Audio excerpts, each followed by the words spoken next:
आज के इस वीडियो में मैं क्लास 12th के हिंदी का जो बहुविकल्पी आता है हिंदी गद्य से और हिंदी पद्य से आता है ना, वो 10 नंबर का आज कराने वाला हूं। तो कितने क्वेश्चन कराने हो? टोटल 23 क्वेश्चन जो हर साल पूछने के चांसेस बनते हैं और पूछे भी जा रहे हैं। तो मेरे दोस्त अगर लास्ट तक देखते हैं तो ये 10 नंबर में से आपका नंबर भी क्लियर हो जाएगा। तो आज 10 में 10 नंबर क्लियर करने की कोशिश करता हूँ। क्लास 12 2024 के लिए हिंदी स्पेशल लेकर आ गया हूँ। एक बात याद रखना मेरे दोस्त, ये ऑप्शनल होता है, यानी एक क्वेश्चन रहेगा उसमें 4 ऑप्शन दिया रहेगा और 4 ऑप्शन में से एक सही होगा। अगर आप सही करते हैं तो 1 नंबर मिलता है, अगर गलत करते हैं तो 0 नंबर मिलता है। यानी कि ये राइटिंग पे उतना नहीं है, बस सिर्फ आपका सही होना चाहिए। अगर सही तो 1 नंबर, गलत तो बिल्कुल नंबर नहीं।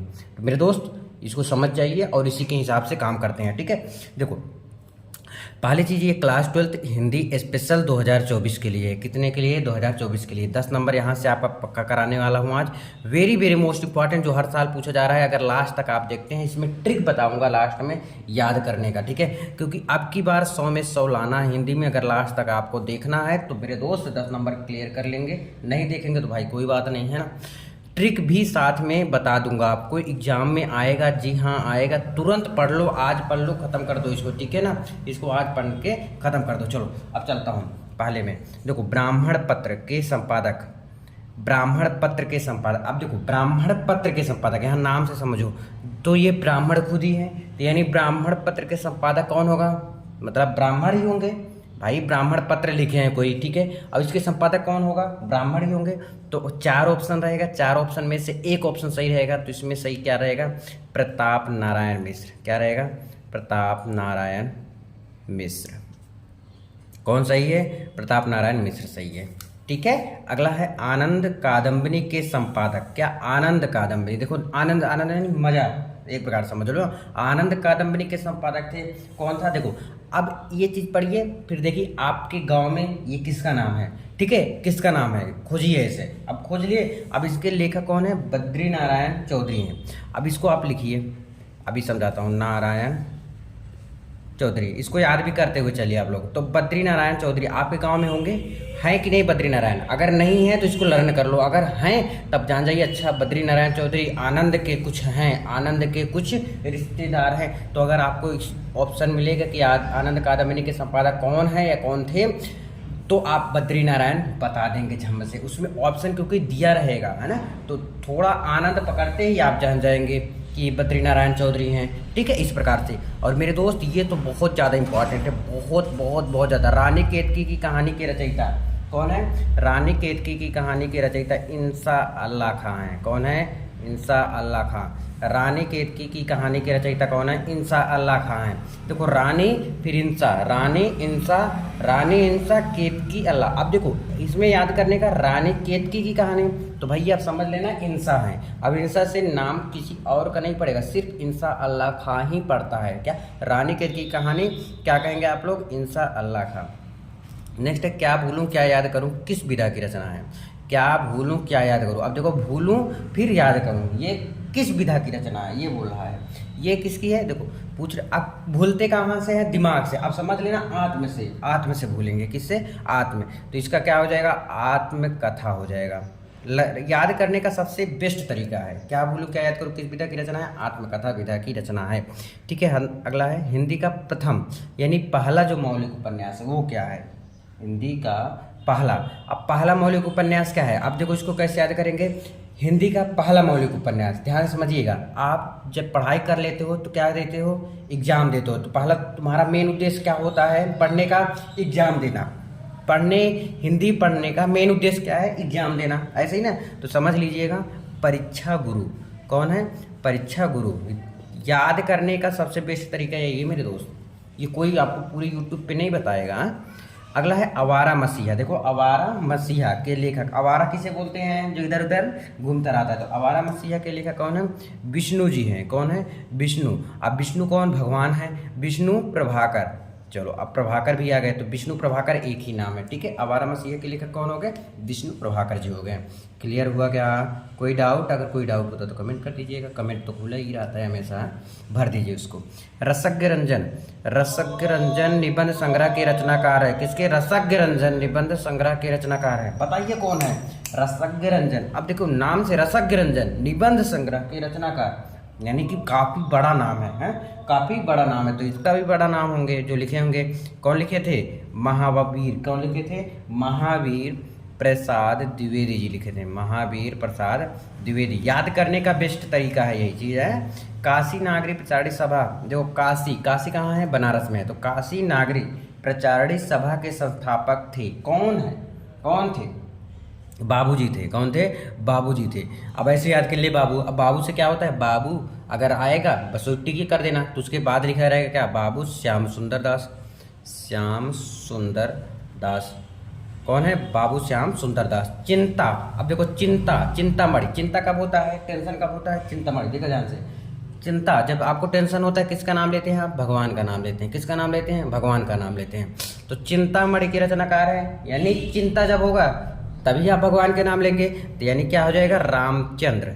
कौन है? रामचंद्र। भगवान का नाम है ना, तो इसमें शुक्ल लगा दीजिएगा बस, ठीक है। रामचंद्र शुक्ल यानी पंडित थे, है ना। चिंतामणि के रचनाकार कौन है? रामचंद्र शुक्ल। बहुत ईजी होता है, बस यही तरीका है ये याद करने का सबसे। हिंदी प्रदीप के संपादक हैं क्या? हिंदी प्रदीप के संपादक कौन है? बालकृष्ण जी हैं। बालकृष्ण भट्ट। कौन है? बालकृष्ण भट्ट। है ना, भट्ट, है ना, हिंदी प्रदीप के संपादक। नेक्स्ट है कवि वचन सुधा। कवि जो बोलते हैं ना, कवि उनको बोलते हैं। कवि वचन सुधा पत्रिका के संपादक थे। कौन थे? भारतेंदु जी थे। भारतेंदु हरिश्चंद्र थे। कौन थे मेरे दोस्त? भारतेंदु हरिश्चंद्र। तो कवि वचन सुधा पत्रिका के संपादक थे। कौन थे? भारतेंदु हरिश्चंद्र जी थे। नेक्स्ट है निंदा रस रचना है। निंदा रस किसकी रचना है? निंदा रस किसकी रचना है? हरिशंकर परसाई की है। किसकी है? हरिशंकर परसाई की। तो निंदा रस रचना किसकी है? हरिशंकर परसाई की है, ठीक है। 12 तक निंदा। अब किसी चीज़ का निंदा करना, अब निंदा के रचयिता कौन हो गए? हरिशंकर परसाई जी हो गए। उम्मीद है आपको यहाँ तक आ गए हो। क्वेश्चन नंबर 13 नेक्स्ट पेज में। नेक्स्ट है, आपको देखिएगा, भाषा और आधुनिकता, बहुत इंपॉर्टेंट है। भाषा और आधुनिकता निबंध के रचनाकार हैं। कौन है? प्रोजी सुंदर रेड्डी हैं। कौन है? प्रोजी सुंदर रेड्डी, ठीक है। नेक्स्ट है हिंदी एकांकी के जनक माने जाते हैं। बहुत इंपॉर्टेंट है, देखो हिंदी एकांकी, अब यानी हिंदी एकांक के जनक। आप समझो इसको याद करने का तरीका। तो कौन है? राम, ये भी आ गया राम, तो राम कुमार वर्मा।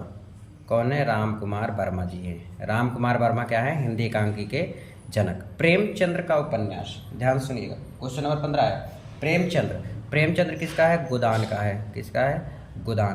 प्रेमचंद्र का उपन्यास क्या है? गोदान है। क्या है? गोदान है। तार सप्तक का प्रकाशन वर्ष है। तार सप्तक, ध्यान सुनिए, तार सप्तक का प्रकाशन वर्ष क्या है? सन 1943 है। तार सप्तक का प्रकाशन वर्ष क्या है? सन 1943। साकेत महाकाव्य की रचनाकार, ध्यान सुनिएगा, क्वेश्चन नंबर 17। साकेत महाकाव्य के रचनाकार कौन है? ध्यान सुनिए, साकेत महाकाव्य कौन है? मैथिली शरण गुप्त। तरीका यही है कि आपके गांव में किसका नाम है ये, अब उनसे मैच कराइए कि वही है साकेत महाकाव्य के रचनाकार। ऐसे करके याद करते हैं। रट्टा इतना मारोगे नहीं मार पाओगे मेरे दोस्त, कम से कम 50 याद करना पड़ेगा। भी कितनी नाव में कितनी बार रचना के कवि हैं? कितनी नाव में कितनी बार, कौन है? अब कितनी नाव में कितनी बार, कितना बड़ा नाम है, तो इसका लेखक भी बहुत बड़े होंगे। कौन है? सच्चिदानंद हीरानंद वात्स्यायन। कौन है? सच्चिदानंद हीरानंद वात्स्यायन। रीति मुक्त काव्य की रचना की है। रीति मुक्त काव्य की रचना कौन किया है? घनानंद। रीति मुक्त, ध्यान सुनिएगा, किसकी? सॉरी दिखा नहीं आपको, देख लो, दिक्कत हो गया। रीति मुक्त काव्य की रचना किसने किया है? घनानंद ने किया है। ध्यान सुनिएगा, किसने किया है? घनानंद। ध्यान सुनिए, रीति मुक्त काव्य की रचना किसने किया है? घनानंद ने किया है। नेक्स्ट है आपका, सुमित्रानंदन पंत को किस रचना पर, बहुत बार पूछा गया है, पर ज्ञानपीठ पुरस्कार मिला था? सुमित्रानंदन पंत को किस रचना पर, वो कौन सी रचना है जिसपे उन्हें ज्ञानपीठ पुरस्कार मिला था? तो क्या है? चिदम्बरा। चिदम्बरा पे सुमित्रा नंदन पंत को ज्ञानपीठ पुरस्कार मिला। कामायनी महाकाव्य बहुत बार पूछा गया मेरे दोस्त। सर्गों की संख्या कितनी होती है? 15 होता है। कितना होता है? 15। अच्छा, एक चीज़ तुम्हें भूल गया बताने का, कितनी नाव में कितनी बार के रचनाकार ये होते हैं, इनको हम अज्ञेय भी बोल सकते हैं ना। अगर अज्ञेय लिखा है तो समझ लीजिए यही है ना। इनको मतलब जैसे तुम्हारा नाम कुछ और है स्कूल में और घर का कुछ और होता है ऐसे। तीसरा सप्तक का प्रकाशन वर्ष ये हो गया। तीसरा सप्तक का प्रकाशन वर्ष, ध्यान सुनिए, तीसरा सप्तक का प्रकाशन वर्ष क्या है? सन 1959 है। क्या है? 1959 है, सन 1959। रामधारी सिंह दिनकर को ज्ञानपीठ पुरस्कार प्रदान किया गया। किस पे प्रदान किया गया? उर्वशी पर। कौन सा?